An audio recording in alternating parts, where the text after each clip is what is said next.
Hello one all, this Jasneet Singh A K innovative coder. और इस series के अंदर हम लोग बात कर रहे हैं 8051 माइक्रो कंट्रोलर की। और आज हम देखेंगे माइक्रो कंट्रोल 8051 माइक्रो कंट्रोलर का आईसी डायग्राम।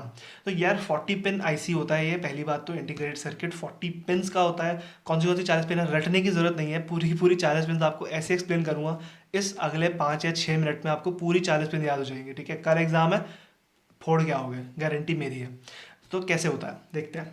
सबसे पहले होता क्या है, अब तो आपने, मेरे को पूरा विश्वास है, आपने पिछली वीडियो देखी होगी जो कि थी हमारी इसका आर्किटेक्चर या फिर ब्लॉक डायग्राम कह लो। ब्लॉक डायग्राम देखा है, ठीक है। ब्लॉक डायग्राम के अंदर हमने देखा था 4 8 बिट के बाई डायरेक्शनल पोर्ट दे रखे थे। क्या थे? 4 8 बिट के बाई डायरेक्शनल पोर्ट्स थे, पोर्ट 0, पोर्ट 1, पोर्ट 2, पोर्ट 3। तो ये रहे वो 4 बाई डायरेक्शनल पोर्ट्स 8 बिट के। ठीक है, अब होता क्या है कि अब देखो ये क्या है, बहुत ही छोटा प्रोसेसर है। तो अब एक एक चीज़ को करने के लिए अलग अलग काम होते हैं, मतलब एक चीज़ दो काम कर सकती है सिर्फ। ठीक है, तो ये जो पोर्ट्स है ना, बाई डायरेक्शनल का मतलब क्या है? बाई डायरेक्शनल मतलब कि ये डेटा रिसीव भी कर सकते हैं और डेटा ट्रांसमिट भी कर सकते हैं। ठीक है, मतलब ले भी सकते हैं और दे भी सकते हैं। तो अब इस लेन देन के अंदर हम क्या करते हैं, इसको एज अ इनपुट पोर्ट किस लिए यूज़ होते हैं? इनपुट आउटपुट के लिए। मान लो आपको कीबोर्ड है, कीबोर्ड आपने पोर्ट में लगा दिया, ठीक है, तो आप इनपुट दे सकते हो। या फिर एलसीडी है तो आपने वो पोर्ट में लगा दिया तो आप आउटपुट ले सकते हो। ठीक है, उसका काम प्रोसेसिंग वगैरह नहीं है।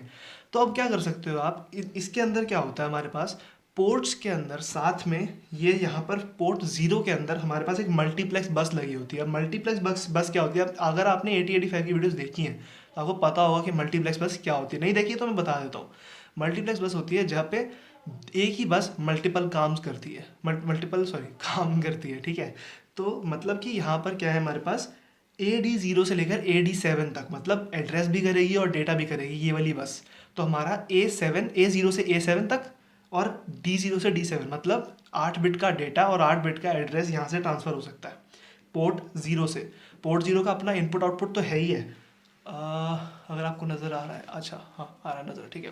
तो पोर्ट 0 का अपना काम तो है ही है कि इनपुट आउटपुट करना, साथ में मल्टीप्लेक्स वाला काम भी करता है। ठीक है, पोर्ट 1 के अंदर 1.0 से लेकर 1.7 तक कुछ नहीं करता, सिर्फ इनपुट आउटपुट करता है। ठीक है, स्पेशल है, याद रखना, एक्सेप्शन है, एक्सेप्शंस हमेशा पूछी जाती हैं पेपर में।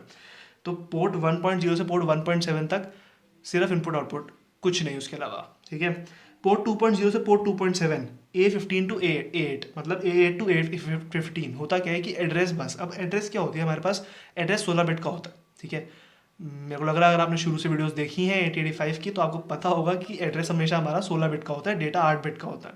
ठीक है, तो डेटा हमारा 8 बिट का यहाँ पे आ गया। अब 16 बिट का डेटा, जो छोटी जो लोअर हमारे पास बिट साइड डेटा की एड्रेस की, वो तो आ गई यहाँ पे पोर्ट 0 के अंदर। लेकिन जो हायर बिट्स थी या फिर जो हायर बाइट्स थी, उनका क्या, वो आएंगी हमारे पास पोर्ट 2 से।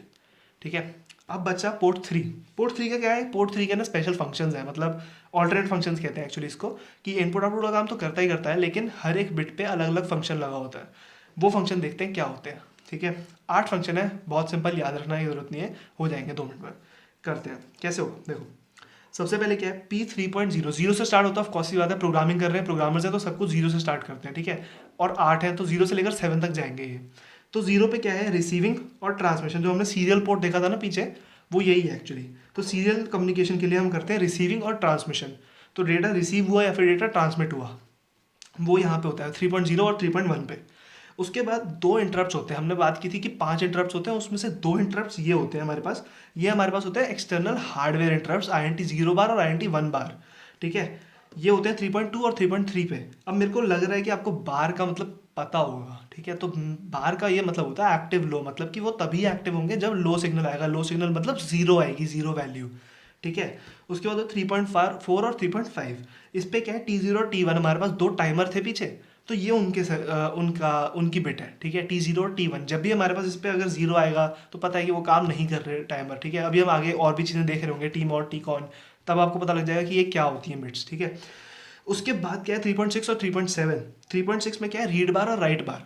ऑफकोर्स ही बात है, अगर आप रीडिंग कर रहे हो या फिर आप राइटिंग कर रहे हो डेटा का, तो कैसे, और क्योंकि ये एक्नॉलेजमेंट है, यहाँ से रीडिंग और राइटिंग असली में हो नहीं रही है, ये सिर्फ एक्नॉलेज कर रहे हैं कि रीडिंग हो रही है या फिर राइटिंग हो रही है।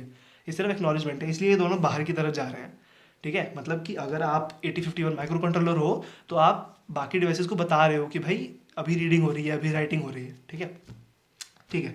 तो ये तो चलो जी हो गए 3.0 से 3.7 तक 8 पोर्ट। अब बचे हमारे यहाँ वाले, तो यहाँ वाले देख लेते हैं एक बारी।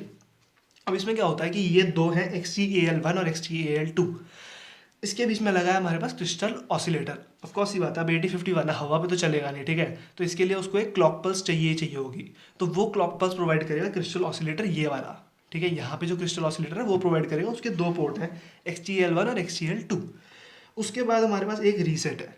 रीसेट मतलब पूरे के पूरे, मतलब आप जैसे अपने उसको क्या कहते हैं, अपनी स्टॉप वॉच को रीसेट कर देते हो ना, वो जीरो से दोबारा शुरू होने लग जाती है।